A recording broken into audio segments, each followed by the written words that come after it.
Welcome to the podcast summary of list of James Bond films.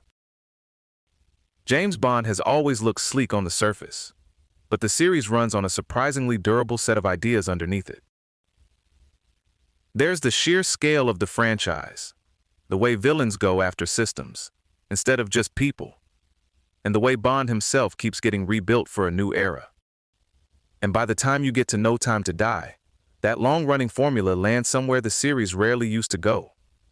A genuinely final, deeply personal sacrifice.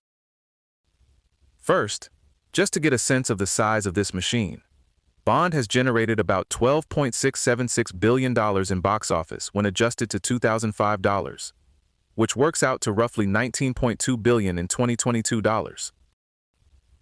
That's an enormous cultural and commercial footprint for one spy franchise, especially one that keeps changing faces, tones, and even its idea of what Bond is supposed to mean. Even the budget stories feel very Bond in their own way.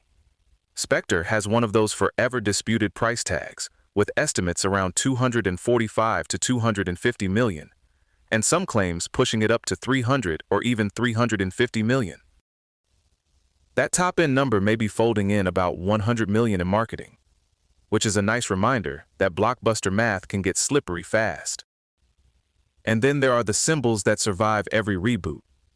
The Aston Martin DB5, introduced in Goldfinger, keeps coming back in Thunderball, GoldenEye, Tomorrow Never Dies, Skyfall, Spectre, and No Time to Die. At this point, the car is almost a co-star. Bond changes. The world changes. The DB5 somehow keeps its invitation. One of the clearest through lines in Bond is Spectre, not just as a villain group, but as a model for how danger works in this universe. It's transnational, opportunistic, and usually less interested in straightforward conquest than in terrorism, revenge, extortion, and technological sabotage. You can see that early with Dr. No, trying to disrupt Project Mercury, and later with Blofeld moving toward direct manipulation of global intelligence systems. What matters is that these plots usually aren't about taking out one target and calling it a day. They're designed to scramble relationships between major powers. In You Only Live Twice, the whole point is to trigger World War III out of the Cold War by making nations misread what they're seeing. In Octopussy, the plan hinges on staging what looks like an American nuclear accident, so Western Europe pushes for disarmament while the Soviets gain room to expand. That's Bond villainy at its most unnerving. The attack is physical, but the real weapon is misperception. And then Spectre folds this conspiracy inward and makes it personal, revealing that Franz Oberhauser became Blofeld and claiming responsibility for much of Bond's suffering. That move is divisive for some people, but it says a lot about where the series had gone. The global threat and the personal wound become the same story. Bond villains also tend to understand something very modern. If you control infrastructure, resources, or networks, you don't need to march an army down the street. Goldfinger goes after Fort Knox. Green wants a monopoly over Bolivia's water.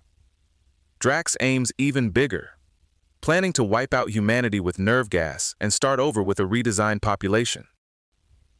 Across the series, the toolkit keeps evolving. Satellite weapons, hijacked spacecraft, electromagnetic pulses, genetic restructuring, and eventually Heracles nanobots that can kill based on genetic markers. That escalation sounds wild, because it is, but the underlying pattern stays consistent. The threat in Bond often arrives through systems that quietly shape daily life before conventional military power even realizes something is wrong. Markets, communications, energy, water, biology, all the invisible scaffolding of modern civilization becomes fair game. That's part of why these movies hold on to their paranoia. So well, the villains aren't only blowing things up. They're trying to own the pipes, the signals, the code, the stuff everybody depends on without thinking about it too much. A lot of Bond plots are basically geopolitical theater, where the villain stages an event, so one country blames another, and the real attacker stays hidden behind the curtain. You Only Live Twice does it with fake spacecraft attacks. Octopussy does it with the staged American nuclear explosion. Tomorrow Never Dies gives Elliot Carver a GPS-enabled plan to push Britain and China toward war. Again, the engine is misdirection. Get the story wrong, and governments do the destructive work for you. Economic chaos works the same way.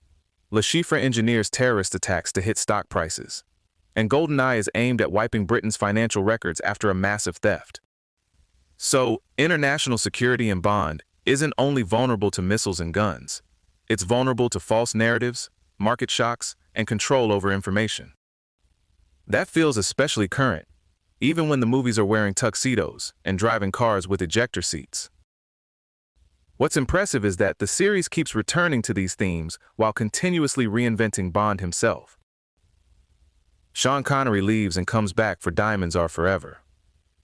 George Lazenby gets a single outing, but on Her Majesty's Secret Service leaves one of the biggest emotional marks in the whole franchise when Tracy is killed.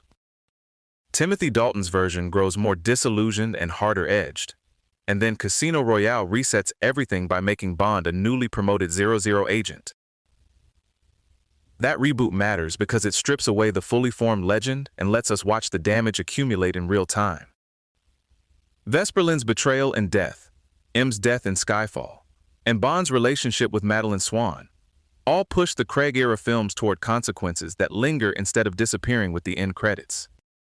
License to Kill is an important bridge in that larger story too.